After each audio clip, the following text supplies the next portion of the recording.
ये मंजन अब आपको बेचा जाएगा कि पाकिस्तान के आर्मी चीफ को और एस्टेब्लिशमेंट को बड़ी फिक्र है कि जनाब पाकिस्तान में करप्शन हो रही है और करप्शन का पैसा बाहर जा रहा है। ये मंजन आपको पहली दफा नहीं बेचा जा रहा, ये आपको पहले कई दफा बेचा गया। ये मंजन आपको ज़ियाउल हक के दौर में बेचा गया, ये मंजन आपको परवेज मुशर्रफ के दौर में बेचा गया, ये मंजन आपको राहील शरीफ के दौर में बेचा गया, ये मंजन आपको जनरल बाजवा के दौर में बेचा गया, और यही मंजन आपको अब आसिम मुनीर साहब भी इनके दौर में भी बिक रहा है। अब मंजन है क्या कि एस्टेब्लिशमेंट को बहुत गुस्सा चढ़ता है जब कोई करप्शन करता है। देखिए, मेरी दिलचस्पी इसमें है कि पाकिस्तान के सारे फैसले तो करती है एस्टेब्लिशमेंट। हर इदारे के ऊपर काबिज कौन है? एस्टेब्लिशमेंट। हर जगह पे बैठा हुआ कौन है? एस्टेब्लिशमेंट। नैब को कौन करता है कंट्रोल? एस्टेब्लिशमेंट। जितने इदारों में करप्शन हो रही है वो एस्टेब्लिशमेंट की नाक के नीचे हो रही है। तो जिस वक्त करप्शन हो रही थी, जब मीडिया बता रहा था, तब इनके कानों पे जूं तक नहीं रेंगी। अब अचानक से इनको करप्शन क्यों याद आ गई, ये सोचने वाली बात। एक बात जिसके ऊपर मुझे पूरा यकीन है कि करप्शन को लेकर मिलिट्री एस्टेब्लिशमेंट के अंदर जरा सा भी रद्द-ए-अमल नहीं है, इतना सा 1% का रद्द-ए-अमल नहीं है। उसकी वजह यह है कि अगर इन्हें करप्शन बुरी लगती तो ये आसिफ अली जरदारी और नवाज शरीफ के केसेस माफ करवा के उन्हें इक्तदार में कभी ना लेकर आते। अगर इन्हें करप्शन बुरी लगती तो ये NRO 1 और NRO 2 दोनों NROs कभी ना देते, और ये दोनों NROs किसने दिए? मिलिट्री एस्टेब्लिशमेंट ने दिए। एक दफा मुशर्रफ दौर में हुआ, एक दफा बाजवा के और आसिम मुनीर साहब के दौर में हुआ।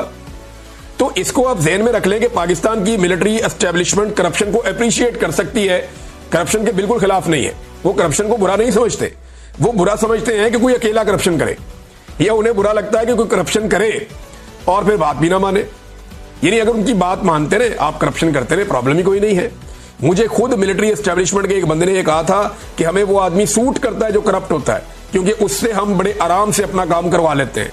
जो बंदे ईमानदार होते हैं और जिनके अंदर ज्यादा हुब्बुल वतनी का वो भरा हुआ होता है जज्बा, वो हमारे काम नहीं आ सकते। मुझे खुद कहा था और सीनियर ऑफिसर ने कहा था।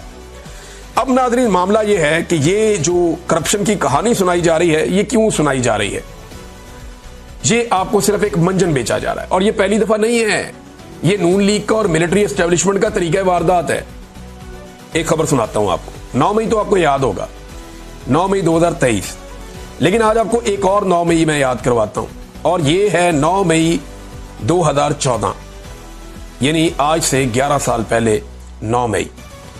उस 9 मई पे इसहाक डार साहब ने कौम को यह बताया था, जुम्मे का दिन था, और पार्लियामेंट के अंदर उन्होंने बताया था कि पाकिस्तानियों के 200 अरब डॉलर्स पड़े हुए हैं स्विस बैंकों के अंदर। अब तो ये कह रहे हैं ना 8 अरब डॉलर, यानी जितनी औकात होती है उतनी बड़ी बात करता है लोग। उस दौर में जरा एस्टेब्लिशमेंट और हुकूमत को लगता था बहुत पैसा है। अभी बेचारे 1-1 अरब डॉलर के लिए तरस रहे हैं, तड़प रहे हैं, बेचारे पैसा ही नहीं है इनके पास अपना। तो अब 8 अरब डॉलर पे आ गए। वो 200 अरब डॉलर स्विस बैंकों में पड़ा हुआ था डार के मुताबिक। अब कहते हैं जी 8 अरब डॉलर है जो बाहर पड़ा हुआ पाकिस्तानियों का, हमने लेकर आना है वापस। तो ये 200 अरब डॉलर कहां गया? ये तब भी चूना बेचा गया था पाकिस्तानियों को, और चूना लगाया गया था, चूरन बेचा गया था। स्विस बैंकों से 200 अरब डॉलर वापस लाएंगे। हुकूमत का कौमी असेंबली में ऐलान। 2014 में नवाज शरीफ की हुकूमत, इसहाक डार वजीर खारजा और राहील शरीफ था गालिबन उस वक्त, राहील शरीफ ही था उस वक्त, आर्मी चीफ था। तो उस वक्त जनाब ये फैसला हुआ कि इन बैंकों में रकूम जमा करवाने वालों के नाम और अकाउंट की तफसीलात हासिल करने के लिए स्विट्जरलैंड और पाकिस्तान के दरमियान टैक्स मुआहदे में तरामीम के लिए 26 अगस्त को मुज़ाकरात होंगे। ना मुज़ाकरात हुए, ना किसी का नाम आया, ना कुछ पता चला। बाद में पनामा पेपर्स के अंदर पता चला कि इधर तो जनाब पनामा लीक्स हो गई है। यहां पे तो जो है वो एक और जो है वो बरतानिया के अंदर जो है वो बेनामी प्रॉपर्टीज निकल आई हैं। तब पता चला कि एक शरीफ खानदान है, पेंट हाउस पायरेट्स, आपको याद है? इनकी बड़ी कहानियां मशहूर हुई थी। बहरहाल ये चूरन पहले भी पाकिस्तान को बेचा गया, बार बार बेचा गया। एहतसाब करेंगे, परवेज मुशर्रफ भी इसी नारे के साथ आया था, सबका एहतसाब कर दूंगा। किसी का एहतसाब नहीं किया, बल्कि उसके दौर में करप्शन को 4 चांद लग गए, पर लग गए करप्शन को। टका के करप्शन की गई उसके दौर में भी। पैसा ही बहुत आया पाकिस्तान में, रियल स्टेट माफिया बन गया उस दौर में। बहुत सारे माफियात ऐसे जो पहले कभी नहीं थे, वो माफियात उस दौर में बने। तो ये कौम को ना तवज्जो हटाने के लिए कि जनाब हम बड़े खिलाफ हैं करप्शन के और इमेज बिल्डिंग होगी, कुछ इधर से पकड़ के इसको जबा कर दिया, उसको पकड़ के जबा कर दिया। अभी एक पकड़ा हुआ बेचारा ADCR, चंद अरब की करप्शन की होगी बेचारे ने। भाई पकड़ना है तो मिलिट्री एस्टेब्लिशमेंट के उन लोगों को पकड़ो जिन्होंने जजीरे लिए हुए हैं। मिलिट्री एस्टेब्लिशमेंट के उन लोगों को पकड़ो जिनके नाक के नीचे करप्शन होती है और आज तक उनसे पूछा नहीं गया कि जनाब ये करप्शन आपके नाक के नीचे होती है, पैसा कहां से आता है? जरा नाम निकाले ना उन लोगों के, पता करें कि उन लोगों ने कितना पैसा बनाया। और बाहर के खाली ब्यूरोक्रेट जाके रहते हैं। मिलिट्री एस्टेब्लिशमेंट के लोग जो रिटायर हो जाते हैं वो जाके बाहर नहीं रहते, वो भी रहते हैं। बाकी बहुत सारे लोग हैं और वो भी बाहर जाके रहते हैं, वहां जाके शहरियत ले लेते हैं, क्योंकि इनके पास लूट का माल बहुत ज्यादा होता है। काम तो करना नहीं पड़ता, बाकी जिंदगी गुजारते हैं याशी में बीवी बच्चों के साथ। बहरहाल एक एडीसीआर जो है उसको सरकारी ऑफिसर को गिरफ्तार किया गया, और ये जो सरकारी ऑफिसर है ये जनाब अली गिरफ्तार होता है सियालकोट से। पहली खबर इसकी आती है मोहम्मद उमैर साहब देते हैं, जर्नलिस्ट हैं। शुरू में मैं 2 अगस्त की खबर है उनकी। वो ये कहते हैं सियालकोट के हुकूमती हल्के के हरदिल अजीज आरओ, ये आरओ भी थे, रिटर्निंग ऑफिसर थे अहम तरीन हल्के के। तो ये आंखों के तारे हैं ना ख्वाजा आसिफ वगैरह इस तरह के लोगों के। तो जनाब ये क्योंकि आरओ थे, और फिर आपको पता है रिहाना डार साहबा के साथ क्या हुआ, बाकी लोगों के साथ क्या हुआ वहां पे, और इस किस्म के लोगों ने ही किया। जो यास्मीन राशिद साहबा के साथ हुआ लाहौर में, इसी किस्म के लोगों ने किया। जो आलिया हमजा साहबा के साथ हुआ, इसी तरह के लोगों ने किया कि इधर का इलेक्शन उधर कर दिया। जो कुछ मरियम नवाज को इलेक्शन जितवाने के लिए महर शराफत के खिलाफ हुआ, इसी तरह के लोगों ने किया। तो जनाब ये भी एक शख्सियत थे, और इनको जनाब गिरफ्तार किया गया करप्शन के मामले पर।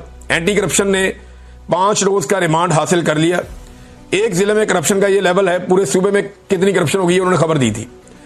अब जनाब पता चलता है कि एक सूबाई और वफाकी वजीर जो है वो मुश्किल में आ गया। पहले यह खबर आती है इस आदमी के गिरफ्तार होने के बाद, और फिर पता चलता है कि करप्शन का मामला करोड़ों का नहीं अरबों का है। तो चलो अरबों इसने खा लिए तो क्या हुआ, बेशुमार लोग अरबों खाते हैं।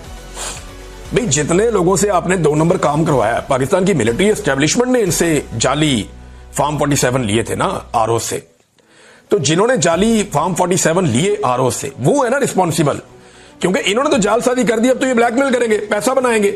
इनको पता है पाकिस्तान में रखा ही कुछ नहीं है, हमने पूरा का पूरा इलेक्शन उल्टा दिया है। इस मुल्क के अंदर तो जीना भी मुश्किल है, इस मुल्क के अंदर रहना भी मुश्किल है। इन आरओ से बेहतर किसी को नहीं पता, जिन्होंने अपने हाथ से पूरी तबाही फेरी है।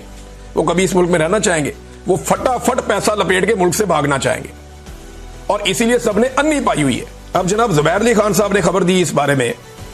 उन्होंने कहा जी कि ख्वाजा आसिफ ने इस्तीफा दे दिया इस बारे में, और ये रोला पड़ गया। और ये बहुत सारे और भी साहब ये क्लेम कर रहे थे कि ख्वाजा आसिफ साहब ने कहा जी इस बंदे को फौरी तौर पर रिहा किया जाए, और इसका रिमांड अब मुकम्मल हो रहा है। देखना यह है कि आज के दिन में इसको रिहाई मिलती है या नहीं मिलती।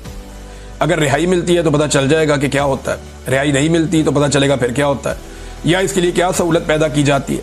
बहरहाल इसको गिरफ्तार जो है वो एंटी करप्शन ने किया है पंजाब में। तो यहां पे पंजाब हुकूमत और वफाकी हुकूमत का भी मामला है, और कुछ लोग कहते हैं ख्वाजा आसिफ ने जाकर नवाज शरीफ से मुलाकात भी की है, और अपना इस्तीफा भी डॉक्टर तौकीर शाह को भिजवा दिया गया है। और यह कहा गया है मोहम्मद जुबैर साहब के बकौल के एडीसीआर को रिहा करवाएं या इस्तीफा मंजूर कर लें। ख्वाजा आसिफ साहब ने इसके ऊपर रद्देमल देते हुए कहा नहीं जी नहीं, ये ख्वाहिश है, ये खबर नहीं है, और उन्होंने इसकी तरदीद की है। ख्वाजा